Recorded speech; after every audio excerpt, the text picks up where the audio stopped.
In Buffalo, in New York State, people slowly emerge after what's been called the blizzard of the century. But they're being warned it's still not safe to get behind the wheel. Army police are being drafted in to enforce a ban on driving. I've been told they will all arrive later today, and they will start being situated at entrances to the city of Buffalo as well as major intersections, not allowing people to get through. And what happens when all this snow melts? When the Arctic freeze thaws, they're braced for floods. In the Japanese Alps, they're used to snow, but they've just seen 3 times the average snowfall for this time of year. 17 people have died, nearly 100 have been injured. And this Christmas, some of the deadliest floods to hit the Philippines were caused not by the tropical storms or typhoons typical in this part of the world, but heavy rain. And at home, it's been a year of weird weather, starting with a series of storms, then a warm spring and a scorching summer which saw rivers and reservoirs dry up and fields and heaths combust. A wildfire on Purbeck Heaths destroyed some of the richest wildlife in Britain, including the homes of sand lizards, snakes and the silver-studded blue butterfly. It's hoped species in the parts of the heath that were saved can recolonise the scorched areas. The National Trust says many butterfly and bee species have suffered as flowers did less well in the drought. Bats couldn't cope with the heat. In some places, they became disorientated from dehydration. But there are some bright spots in this year's wildlife story. Rare choughs have had their best breeding year ever in Cornwall, largely thanks to work by the National Trust and farmers to create the ideal coastal habitat for the birds. In Somerset, beavers helped during the drought by building dams which kept water levels high and the woods green. The National Trust says we'll have to do more to make the land and its wildlife resilient as extremes of temperature become normal. Jane Deeth there. Well, earlier I spoke to Keith Jones, the climate change advisor at the National Trust, and I asked him how he would sum up the past year in terms of the UK's climate and wildlife.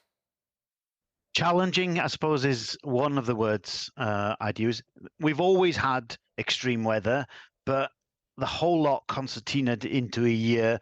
All of the extremes are challenging for nature, because nature can adapt to an amount, but the amount we're now getting, that so we call it the new norm, is really challenging for nature.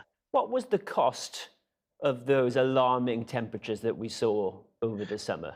If you're a specialist, like something like a golden plover or a natterjack toad, it can be catastrophic because there is one climate that you're looking for in order to breed or in order to feed. If you're a generalist, you're more able to adapt to it. So everything from pollinators, bees, flowers, fruit, nuts, everything that nature provides and that nature does was challenged this year. Tell me about the toads then, Keith, because the toads did not like that summer, did they? The spring was quite good for them, so they were able to spawn. And then the place that the froglets were living with, which are these dune slacks and pools within the dune slacks in between the dunes, then dried up. So you can't do what your species is supposed to do in terms of growing and developing. And then it's almost a write-off as a year, which has happened before. But if we get back-to-back really dry summers, it can be catastrophic for something like the natterjack toad. The UN Climate Agency said not long ago there's no credible pathway to the agreed temperature rise that we need to stay on course, 1.5 Celsius. Can we tolerate these sorts of temperatures in the UK? The UK is in what I'm calling the Goldilocks zone. It will still be catastrophic for the UK, but at least we'll have a livable country. The rest of the world, the bits that are getting the extreme 50-degree plus temperatures, that'll be really challenging for them. Because what we're seeing now is a 1.1 degree world. What a 3 or 4 degree world will look like, I can't even imagine how some species or even human beings can survive that extreme temperatures. Is 2023 going to be any better for nature than 2022?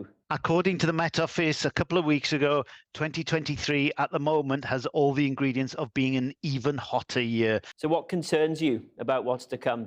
First principles is reduce our carbon emission. That's relatively easy to do. Economically, it's challenging because we're waiting for other people to blink first, shall we say. But the adaptation response or getting nature fitter and healthier, bigger, better, and more joined up is a relatively straightforward thing to do, and yet we're not doing. So in terms of your question, we should start on the doing rather than the talking. Do we just have to get used to a different sort of landscape in the UK, different sorts of temperatures? Are they here to stay?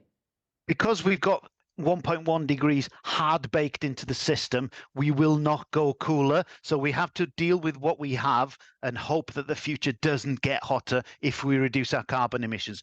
We've got this climate for life at the moment, or it could be worse. Keith Jones from the National Trust, thank you very much. Thank you.